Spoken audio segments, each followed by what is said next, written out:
باللہ من الشیطان الرجیم، میں پناہ مانگتا ہوں اللہ کے شیطان مردود سے۔ بسم اللہ الرحمن الرحیم، شروع کرتا ہوں اللہ کے نام سے جو بڑا مہربان نہایت رحم والا ہے۔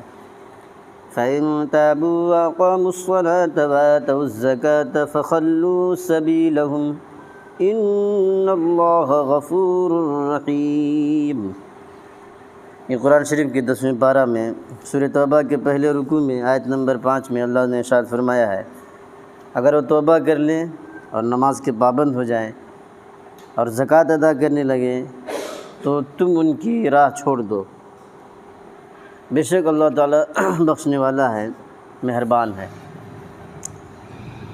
یہ مسلمان کو مسلمان سمجھنے کی حد بیان ہوا ہے۔ اگر توبہ کر لیں، نماز کے پابند ہو جائیں اور زکوٰۃ ادا کرنے لگیں تو بے شک ان کے راستے چھوڑ دو، ستاؤ نہیں۔ حضرت ابوبکر صدیق رضی اللہ عنہ نے اسی جیسی آیتوں سے دلیل لی تھی کہ لڑائی اس شرط پر حرام ہے، جہاد، کہ اسلام میں داخل ہو جائے اور اسلام کے واجبات بجا لائے۔ اس آیت میں ارکان اسلام کا ترتیب وار ذکر فرمایا ہے، اعلیٰ پھر ادنیٰ۔ تو گواہی کے بعد سب سے بڑا رکن اسلام کے اندر نماز ہے۔ اللہ کی وحدانیت، رسول کی رسالت جب اقرار کر لیا تو اس کے بعد اسلام میں سب سے بڑا رکن نماز ہے جو اللہ تعالیٰ کا حق ہے۔ نماز کے بعد زکوٰۃ، جس کا نفع فقیروں، مسکینوں، محتاجوں کو پہنچتا ہے اور مخلوق کا زبردست حق جو انسان کے اوپر ہے وہ ادا ہو جاتا ہے۔ یہی وجہ ہے کہ قرآن شریف میں اکثر جگہوں میں نماز کے بعد زکوٰۃ کا ذکر ہے۔ قرآن شریف کے 10ویں پارہ میں سورہ توبہ کے دوسرے رکوع میں آیت نمبر 11 میں اللہ تعالیٰ ارشاد فرماتا ہے، فَإِن تَابُوا وَأَقَامُوا الصَّلَاةَ وَآتَوُا الزَّكَاةَ فَإِخْوَانُكُمْ فِي الدِّينِ وَنُفَصِّلُ الْآيَاتِ لِقَوْمٍ يَعْلَمُونَ۔ اگر فرمان اللہ اگر توبہ کر لیں اور نماز کے پابند ہو جائیں اور زکوٰۃ دیتے رہیں تو یہ تمہارے دینی بھائی ہیں۔ اللہ تعالیٰ احکام کو کھول کھول کر بیان کر دیتا ہے تاکہ لوگ سمجھ جائیں۔ جو لوگ کفر اور شرک سے توبہ کر لیں اور نماز کے بھی پابند ہو جائیں اور ساتھ ساتھ زکوٰۃ بھی ادا کریں تو وہ تمہارے دینی بھائی ہیں۔ ہماری جہالت دیکھو، مسلمانوں کے اتنے جاہل ہیں کہ آج تو کفر اور شرک کرنے والے اپنے آپ کو مسلمان سمجھتے ہیں۔ جھاڑ کو سجدہ کر رہے ہیں، کہیں مزار کو کر رہے ہیں، کہیں درگاہ کو کر رہا ہے، کہیں قبر کو کر رہا ہے۔ یہ سب کرنے والے اپنے آپ کو مسلمان سمجھتے ہیں۔ اور جو لوگ نماز کے پابند ہیں، شریعت پر عمل کرتے ہیں، کفر اور شرک سے بچتے ہیں، بدعت سے بچتے ہیں، رسم و رواج خرافات سے بچتے ہیں، ان کو کہتے ہیں یہ ٹونڈا ہے، جہالت کی بنیاد ہے۔ قرآن بتا رہا ہے کہ وہ نماز کے پابند ہو جائیں، زکوٰۃ دیتے رہیں تو وہ تمہارے دینی بھائی ہیں، مسلمان ہیں۔ اب ہماری جہالت کیا ہے؟ قبر پوجنے والے، جھاڑ درگاہ پوجنے والے، نماز کے پابند کو، زکوٰۃ دینے والوں کو، شکل صورت نبی جیسے رکھنے والوں کو کہتے ہیں ٹونڈا ہے، بندہ ہے، الٹی ہے، ایسا خیال ہے۔ حضرت ابن عمر رضی اللہ عنہ کہتے ہیں رسول پاک صلی اللہ علیہ وسلم نے ارشاد فرمایا، مجھے حکم دیا گیا ہے کہ میں لوگوں سے جہاد کروں یہاں تک کہ وہ اس بات کی گواہی دیں کہ اللہ کے سوا کوئی عبادت کے لائق نہیں، اور اس بات کی بھی گواہی دیں کہ محمد اللہ کے رسول ہیں، اور نماز بھی پڑھنے لگے اور زکوٰۃ بھی دینے لگے، پھر ان سے ہم کو لڑائی کرنے کا حکم نہیں ہے۔ بخاری شریف جلد نمبر 1 پارہ نمبر 1 صفحہ نمبر 11 حدیث نمبر 23۔ تو یہ ہے، نماز پڑھنے لگے، زکوٰۃ دینے لگے تو ان سے لڑائی جھگڑا، جہاد نہیں کرنا ہے۔ جہاد بولے تو ہم لوگ یہ میڈیا والوں کے ویڈیو دیکھ دیکھ کے خراب ہو گیا دماغ، ٹیررسٹ کہہ دیتے ہیں۔ جہاد بولے تو آپریشن، بڑا آپریشن، جسم کا کوئی حصہ سڑ گیا ہو، کیڑے پڑ رہے ہوں، ہڈیاں گل گل کے گر رہا ہو، وہاں پہ آپریشن کرنا فرض ہے نہیں ہے؟ کراتے ہیں نہیں کراتے؟ بس وہی ہے جہاد بولے تو۔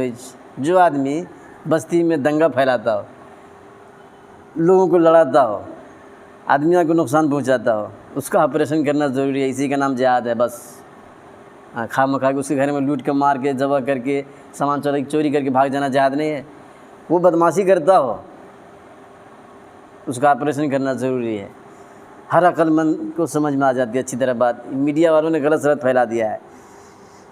حضرت ابو ہریرہ رضی اللہ عنہ سے روایت ہے کہ رسول پاک صلی اللہ علیہ وسلم نے فرمایا جس نے اپنے کسی مسلمان بھائی پر ظلم کیا تو اس کو چاہیے کہ یہاں معاف کرا لے، کیونکہ وہاں قیامت کے دن روپیہ پیسہ اشرفیہ سکہ نوٹ کیا بھی نہیں،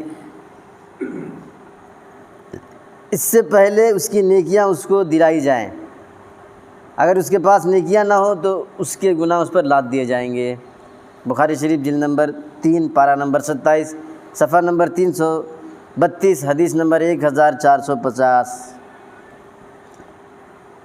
میرے دوستو، جب نیکیاں ختم ہو جائیں گی، نیکیاں جس پر ظلم کیا ہے اس کو دلایا جائے گا، جس کی چاڑی لگایا ہے، جس کو برا بھلا کہا ہے، اس دن یہ ساری باتیں یاد آئیں گی.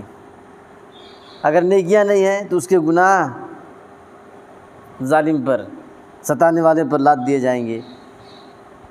ہمارے اور آپ کے واسطے قرآن شریف موجود ہے، نبی پاک صلی اللہ علیہ وسلم کی حدیثیں موجود ہیں.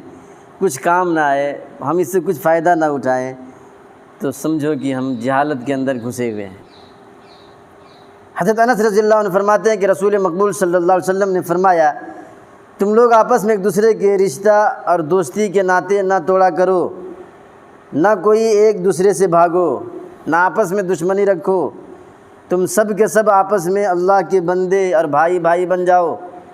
مسلمان کے لیے جائز نہیں ہے کہ وہ اپنے بھائی سے ملاقات اور گفتگو کرنا 3 دن سے زیادہ چھوڑ دے. صحیح مسلم شریف جلد نمبر 2 صفحہ نمبر 178 حدیث نمبر 852. ترمذی شریف جلد نمبر 1 صفحہ نمبر 371 حدیث نمبر 1834. یہ ہے شریعت جسے ہمارے نبی پاک صلی اللہ علیہ وسلم چھوڑ گئے ہیں. اب ہماری جہالت کو دیکھیے کہ باپ اور بیٹے میں جدائی ہے. ایسا کہیں ہے، باپ جماعت میں جاتا ہے، بیٹا درگاہ میں جاتا ہے. ایسا 2 بھائیوں میں جدائی ہے، ماں اور بیٹی میں جدائی ہے. ایسا جہاں دیکھو وہاں یہی بات چل رہی ہے، آپس میں دشمنی نفرت. کہتے ہیں یہ وہابی ہو گیا، یہ گمراہ ہو گیا ہے. ارے بھائی وہ گمراہ ہوا ہے تو اس کا عقیدہ بگڑا ہے، وہ جائے گا جہنم میں، تجھے کیا نقصان ہے؟ رشتہ ناتا توڑتا کیوں ہے؟ رشتے ناتے توڑنا یہ جہنم میں جانے کی تیاری ہے. حضرت ابو ہریرہ رضی اللہ عنہ سے روایت ہے کہ رسول پاک صلی اللہ علیہ وسلم نے فرمایا جو شخص اللہ اور آخرت کے دن پر ایمان رکھتا ہے اس کو چاہیے کہ اپنے ٹوٹے ہوئے رشتوں کو جوڑے. جو اللہ پر اور آخرت کے دن پر ایمان رکھتا ہے اس کو چاہیے کہ اچھی بات کرے یا تو خاموش ہو جائے. بخاری شریف جلد نمبر 3 پارہ نمبر 25 صفحہ نمبر 249 حدیث نمبر 1060 پر 5. حضرت انس رضی اللہ عنہ کہتے ہیں کہ رسول خدا صلی اللہ علیہ وسلم نے فرمایا جو کوئی ہماری طرح نماز پڑھے اور ہمارے قبلہ کی طرف منہ کرے اور ہمارا ذبح کیا ہوا کھائے وہ مسلمان ہے جس کے لیے اللہ کا ذمہ ہے اور اللہ کے رسول کا ذمہ ہے، تو تم اللہ کی خیانت اس کے ذمہ میں نہ کرو. بخاری شریف جلد نمبر 1 پارہ نمبر 2 صفحہ نمبر 104 حدیث نمبر 377. مشکوٰۃ شریف جلد نمبر 1 صفحہ نمبر 82 حدیث نمبر 11. میرے دوستو، اگر شریعت پر عمل کرنا ہو تو اللہ کے واسطے اس کے رسول صلی اللہ علیہ وسلم کے حکم مان لیں. آپ کے سامنے قرآن مجید کی آیتیں اور حدیث پاک صلی اللہ علیہ وسلم موجود ہیں. اگر آپ پر خواہشات نفسانی غالب ہے، سوار ہے، جہالت ہی پر اڑے رہنا ہے، اسی پر آپ کو مزہ آتا ہے تو آپ جانیں تو ہمارا کام صرف سمجھا دینا ہے، اللہ کا پیغام پہنچا دینا ہے. حضور پاک صلی اللہ علیہ وسلم نے فرمایا تمام مسلمانوں کا ایک ذمہ ہے، ان میں کا ادنا شخص بھی اس کی پیروی کر سکتا ہے. تو جو شخص کسی مسلمان بھائی کی آبرو ریزی کرے اس پر اللہ کی، فرشتوں کی اور تمام لوگوں کی لعنت ہے. نہ اس کی نفلی عبادت قبول ہے اور نہ ہی کوئی فرض عبادت قبول ہے. بخاری شریف جلد نمبر 2 پارہ نمبر 12 حدیث نمبر 413. اپنی فکر کریں شریعت کا عامل بن جائیں، کہیں ایسا نہ ہو کہ دوسروں کی فکر کرتے کرتے خود ہی غفلت میں ڈوب جائے۔ اپنی بھی فکر کرنی ہے۔ کچھ لوگوں کا مزاج ہے کہ اپنی ہی فکر میں رہتے ہیں، اپنے بیٹا بیٹی ماں بہن بیوی یہ کیا کر رہے ہیں پکڑا لیتے نہیں۔ کچھ لوگ ایسے ہیں خالی دوسروں کی فکر کرتے اپنی کرتے نہیں۔ شریعت یہ نہیں ہے، شریعت کے مطابق اپنا مزاج بنائیں۔ آپ دو آدمی کو صحیح ڈھنگ سے سمجھائے تو ایکسٹرا جو فرض نماز ہے نہیں بول رہا ہوں، ایکسٹرا نماز خود پڑھیں۔ دوسروں کو خوب سمجھا رہے ہیں اور خود دیکھیں تو کیا بھی نہیں ہے، لٹا ہے ایک دم۔ تو ایسا ہونا نہیں۔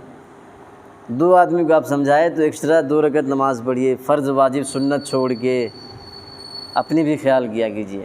اللہ تعالی ہم سب کو سمجھنے کی، عمل کرنے کی توفیق عطا فرما دے، آمین۔